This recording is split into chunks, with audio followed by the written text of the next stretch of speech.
there, cats and kitties. I am the Blues Man, Johnny Blues, and with this video, I'll be discussing my thoughts on episode 10 of the anime series, Zankyou no Terror, or Terror in Resonance.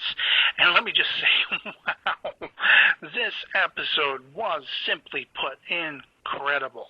Of course, we're picking up right where we left off, with effectively 5 having forced 12 to reveal the air quotes location of the atomic weapon in the school locker, where 9 has gone to procure something or pull something. I'm not exactly sure what it was he was up to, but he was chased away as the riot squad shows up on the scene. And as we start this episode, we're picking up like early that next morning.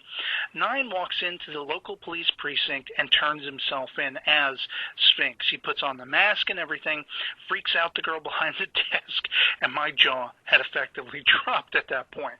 Now, what's very interesting is, we've been wondering this whole time, what exactly is the motivation between 9 and 12 in doing all of this? What has Sphinx's, impetus been?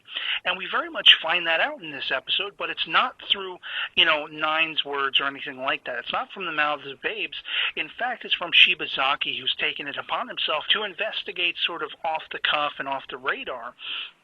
He's gone to this guy, Mamiya, who was the chief, head decision-maker behind the kidnappings or takings of all these orphans who they were trying to do all these experimentations on, reproduce the savant syndrome and everything like that, create the perfect workforce or just a populace to put Japan on the map again, make it a heavyweight, because he sees them having been riding the floor on their knees ever since World War II, and he sees the strength of their nation having suffered. So the people, in his estimation, needs some kind of way to rise above and become a dominant world power once again, and this is how they're going to do it. They're going to create, genetic supermen who are smarter than the average human being and all this kind of stuff.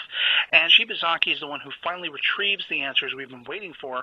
It's essentially to bring these people down, show them in the light of day for what they really are, the monsters, the creeps in the night that they've been, the manipulation that's been going on, even to do with the illegal production of atomic weapons that the Americans are even well and truly aware of. That's why they're there. We're finally finding out why that is as well. They've found out about this, and they need basically Sphinx to be the people they can point to say, hey, you guys have been doing this illegal stuff. We're going to knock you down on your knees once again. So it's all insane that this is really down to governmental powers and governmental manipulation and posturing. And 9 and 12, their goal from the get-go has been to reveal this all, reveal the tyranny behind the works and all that kind of stuff. And by doing this, by handing himself in, 9 has basically said, here are my demands. I want a press conference. We're going to talk this out. I'm going to reveal what I needed to reveal. Otherwise, I'm going to detonate this atomic weapon that I've stolen. Come at me, bro, essentially. And, of course, they're going to be moving him surreptitiously in a sort of decoy van situation. What follows as 5, basically has come to finally after having her pass outfit in the previous episode. Her health is failing and all this stuff. She is obsessed. She basically tells her right-hand man, Fed guy, 9 is mine and no one else's. I will be the one to have the final confrontation with him. And she's adamant about that. I mean, she sends a couple of forces out to that decoy van, which, basically what unfolds is something very akin to the whole chase sequence in The Dark Knight between the Joker and Batman. It's just absolutely insane. The truck is crashing into the other truck and cars get knocked all over the place. They find out, of course, 9 is not in the decoy van, so 5 essentially takes it upon herself to chase them down on this empty highway. We find the van that 9 is actually in is just sort of a nondescript white van, could be a construction worker's van, something like that.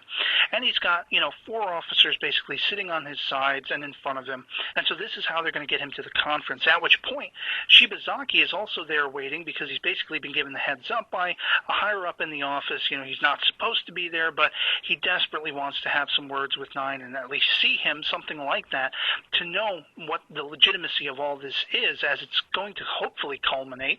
But of course it doesn't culminate anywhere near the way anyone planned for, because 5 finally catches up to 9 in that truck, drives it off the road, and all the while this has been going on, everything that's been unfolding, we find that 12 has been in denial fully the entire time. He's felt very much true to Five's words at the end of the last episode that he has betrayed Nine for all intents and purposes, and so he's given up. He's basically taken to taking Lisa on a day out to this fairground, and basically she finally confronts him. Look, we have to do something. We have to help him.